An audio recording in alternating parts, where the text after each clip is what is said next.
Voici Actu Rémi, l'essentiel de l'actualité nationale et internationale. Aujourd'hui, lundi 27 avril, l'actualité est dominée par de nouvelles manœuvres diplomatiques autour de la guerre impliquant l'Iran et par un resserrement de plusieurs alliances militaires. Au pays, l'attention se tourne vers la mise à jour économique fédérale, pendant que des décisions municipales et provinciales soulèvent des questions très concrètes. Géopolitique. L'Iran fait circuler l'idée d'un arrangement avec les États-Unis autour du détroit d'Ormuz et d'un calendrier politique plus large. Une proposition évoque une réouverture du passage maritime, un objectif de fin des hostilités et un report des discussions nucléaires. Donald Trump prévoit de réunir ses équipes de sécurité nationale et de politique étrangère pour examiner cette proposition. Cette séquence diplomatique se déroule alors que les prix du pétrole montent, dans un contexte de négociations qui n'ont pas redémarré durant la fin de semaine. À ce stade, des pourparlers prévus au Pakistan ont été annulés, laissant le dialogue direct en suspens. Le ministre iranien des Affaires étrangères, Abbas Araghchi, poursuit une tournée diplomatique en se rendant en Russie. À Moscou, Vladimir Poutine reçoit lundi le chef de la diplomatie iranienne, un geste qui confirme la place de la Russie parmi les soutiens majeurs de Téhéran.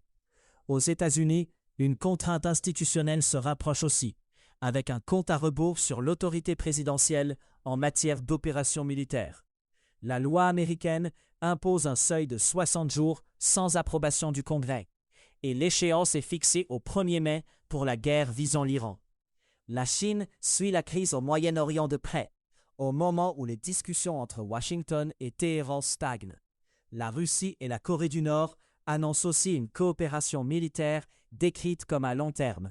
À Pyongyang, Kim Jong-un et le ministre russe de la Défense, Andrei Belousov, ont inauguré un mémorial consacré à des soldats nord-coréens morts dans la guerre en Ukraine. Dans la foulée, Kim Jong-un a réaffirmé le soutien nord-coréen à l'invasion russe, qualifiant l'effort de Moscou de guerre sacrée. Pyongyang a déjà fourni des missiles, des munitions et des milliers de soldats pour appuyer la Russie en Ukraine. En retour, les échanges incluent des aides et transferts évoqués comme financiers, technologiques, alimentaires et énergétiques vers la Corée du Nord. Au Mali, une attaque spectaculaire tue le ministre de la Défense, Sadio Kamara, dans un climat d'assaut coordonné. Un véhicule piégé, conduit par un attaquant suicide, a percuté la résidence du ministre dans la ville de Kati. Une fusillade a suivi l'explosion, et les autorités ont confirmé la mort du ministre dimanche. Ces violences s'inscrivent dans une série d'attaques simultanées contre des villes et des bases militaires. Parmi les assaillants figurent des groupes insurgés, dont une branche ouest-africaine liée à Al-Qaïda.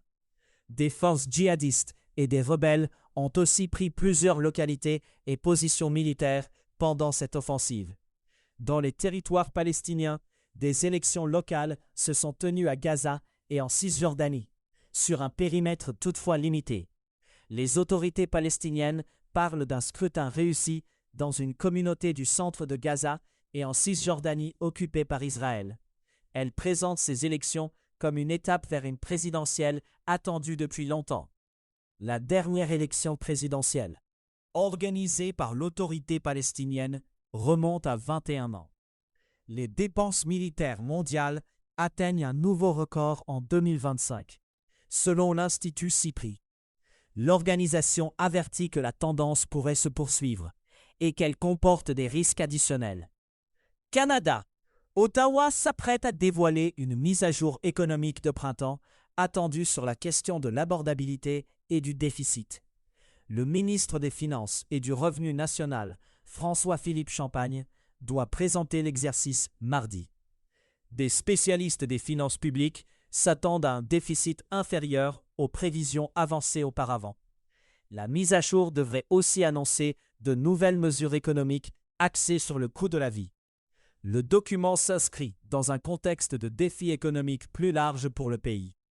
Le Premier ministre Mark Carney a été interrogé sur ces enjeux en marge des attentes entourant cette présentation. À Toronto, le marché des copropriétés traverse une correction marquée, après le sommet atteint en 2022. Les prix de l'immobilier y ont reculé de 26% depuis ce pic. Les condominiums se vendent maintenant moins cher qu'avant la pandémie. Pour des milliers de propriétaires, la baisse de valeur se combine à des contraintes financières qui réduisent les options. Le dossier souligne une pression réelle sur des ménages qui se disent pris à la gorge.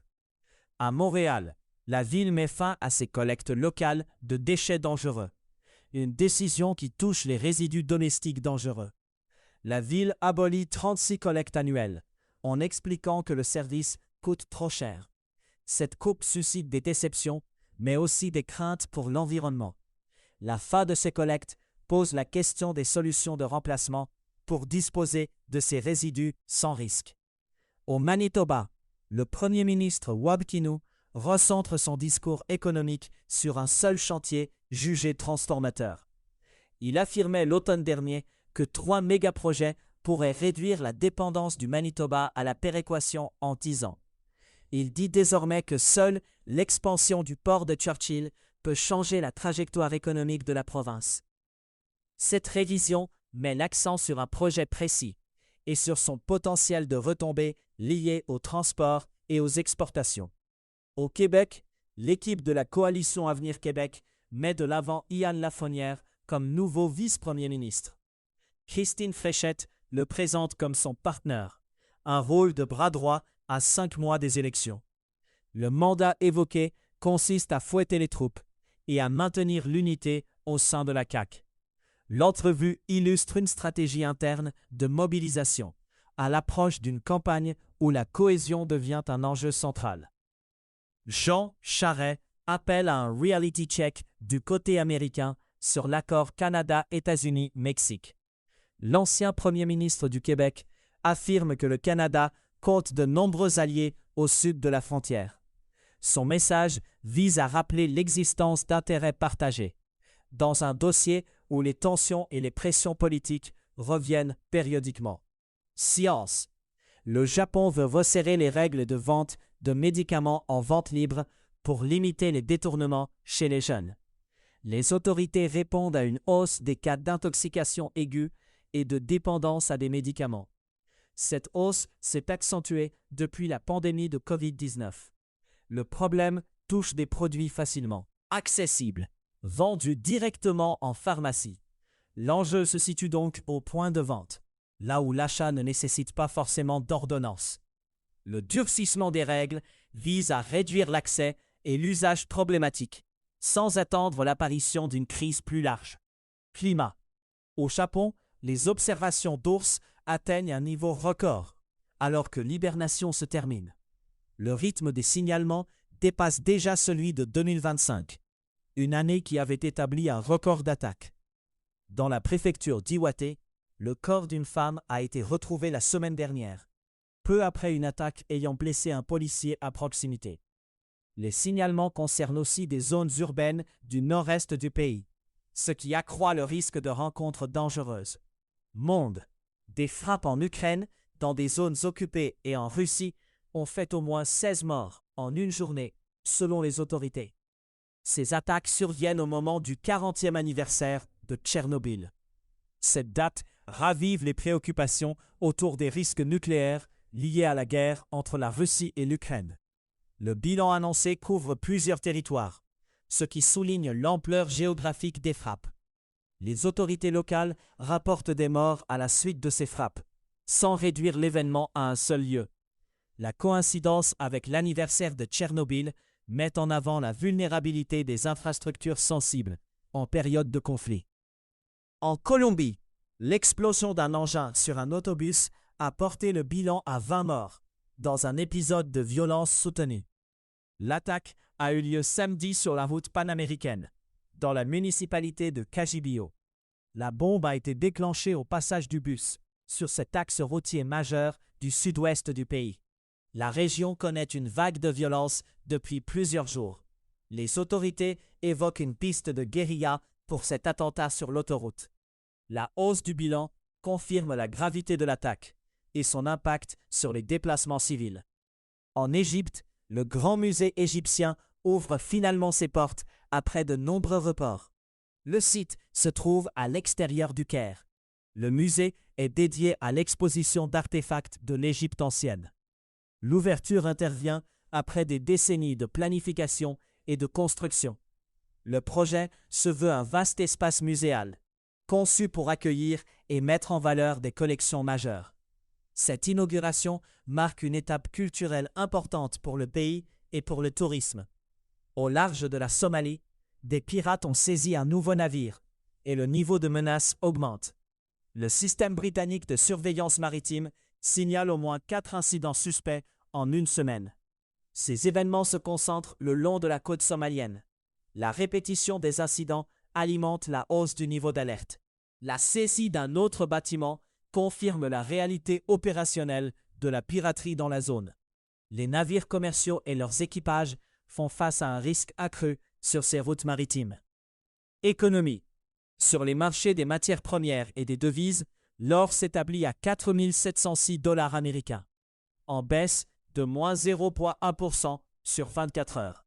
L'argent se négocie à 76 $ américains, en baisse de moins 0,2% sur la même période. Le Bitcoin évolue à 77,839 en baisse. Le dollar canadien s'échange à 0,731 $ américains. À Hong Kong, HSBC réévalue un avantage accordé à certains employés, lié aux frais de scolarité en école privée. L'avantage peut atteindre près de 30 000 livres sterling par enfant et par an. Il concerne des centaines de cadres supérieurs dans le territoire. Cette allocation n'est pas offerte aux employés dans les autres grands pôles du groupe. La banque envisage de supprimer l'avantage pour les nouveaux employés ou de modifier la rémunération globale. Cette révision s'inscrit dans une refonte plus large menée sous le directeur général Georges El Hederi.